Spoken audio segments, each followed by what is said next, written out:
আমরা প্রত্যেক দিন যেটা ঈদের কোরবানি পশু বর্জ্য আমরা যে লক্ষ্যমাত্রা নিই সেটা হলো এই 24 ঘন্টার মধ্যেই সেই বর্জ্য যেন অপসারণ হয়। সুতরাং ঈদের দিন যে বর্জ্য সৃষ্টি হবে সেটা 24 ঘন্টার মধ্যে অপসারিত হবে, পরের দিন যেটা সৃষ্টি হবে সেটাও 24 ঘন্টার মধ্যে অপসারিত হবে।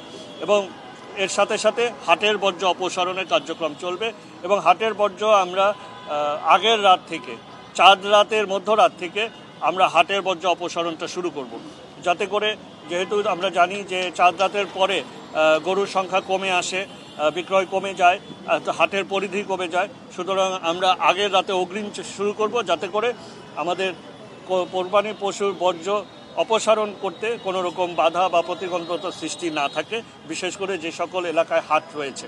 এর জন্য আমরা এই কর্মপরিকল্পনা নিয়েছি। 2 ধাপে আমরা পুরো বিষয়টাকে ভাগ করে, আমাদের কর্মযজ্ঞ এবং কর্মপরিকল্পনাকে ভাগ করে, হাটের বর্জ্য আলাদা এবং কোরবানি পশুর বর্জ্য আলাদা, যাতে করে একটার সাথে আরেকটার সাংঘর্ষিক না হয়, প্রতিবন্ধকতা সৃষ্টি না হয়। এই জন্য আমরা আলাদা কর্মপরিকল্পনা সৃষ্টি করেছি, তাতে দুটোই একসাথে এক নাগারে চলবে এবং কোনোটাই কোনো প্রতিবন্ধকতার সৃষ্টি হবে না। আমরা স্বাচ্ছন্দ্যে কাজটি সম্পন্ন করতে পারব।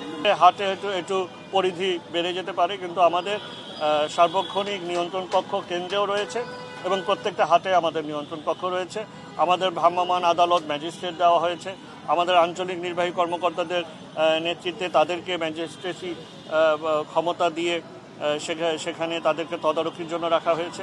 এবং এই 3 দিন কোরবানির 3 দিন আগের দিন থেকে আমাদের সার্বক্ষণিক কেন্দ্রীয়ভাবে আমাদের সকল কর্মকর্তাদেরকে দায়িত্ব বন্টন করা হয়েছে তদারকি করার জন্য। তো আমরা আশাবাদী যে স্বাচ্ছন্দ্যেই পশুর হাটগুলো পরিচালিত হবে এবং সকলে সেখান থেকে কোরবানির পশু ক্রয় করতে পারবেন, কারো কোনো বিড়ম্বনা হবে না। এবং যদি কোনো রকম কোনো সমস্যা সৃষ্টি হয়, আমাদের যেই হাটকেন্দ্রিক নিয়ন্ত্রণ কক্ষ আছে, তাছাড়া আমাদের কেন্দ্রের নিয়ন্ত্রণ কক্ষ যে কোনো জায়গায় আমাদেরকে অবগত করলে আমরা অবশ্যই তাৎক্ষণিক আমরা ব্যবস্থা নিতে পারবো।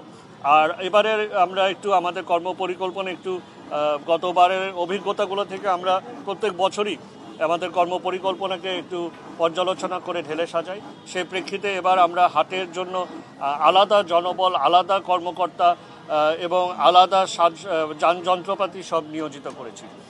একসময় আমাদের এই ক্ষেত্রে কিছু যানযন্ত্রপাতির দুর্বলতা ছিল, এবার ইনশাআল্লাহ আমাদের কোনো দুর্বলতা নেই। আমরা পূর্ণভাবেই সক্ষম, কারণ আমাদের বহরে, আমাদের নিজস্ব অর্থায়নে আমরা ইতিমধ্যে প্রায় 35টা নতুন যন্ত্রপাতি সংযোজন করেছি।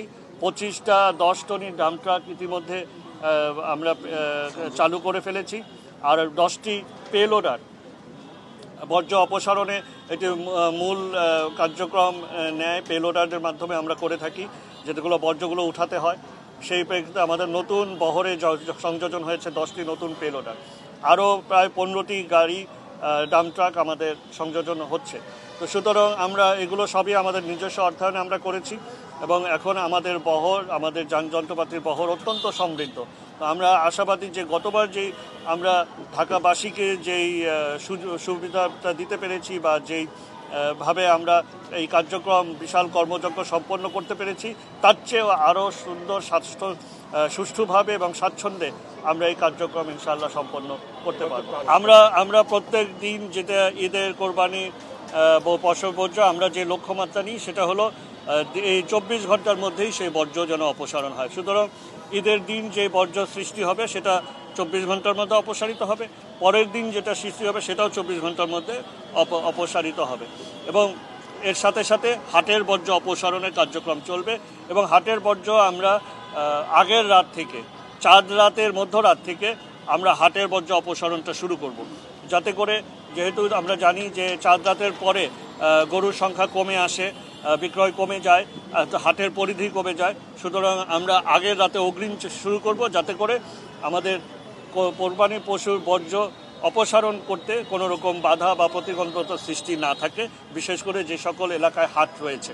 এর জন্য আমরা এই কর্মপরিকল্পনা নিয়েছি। 2 ধাপে আমরা পুরো বিষয়টাকে ভাগ করে, আমাদের কর্মযজ্ঞ এবং কর্মপরিকল্পনাকে ভাগ করে, হাটের বর্জ্য আলাদা এবং কোরবানি পশুর বর্জ্য আলাদা, যাতে করে একটার সাথে আরেকটার সাংঘর্ষিক না হয়, প্রতিবন্ধকতার সৃষ্টি না হয়। এই জন্য আমরা আলাদা কর্মপরিকল্পনা সৃষ্টি করেছি, তাতে দুটোই একসাথে এক নাগারে চলবে এবং কোনোটাই কোনো প্রতিবন্ধকতা সৃষ্টি হবে না, আমরা স্বাচ্ছন্দ্যে কাজটি সম্পন্ন করতে পারব।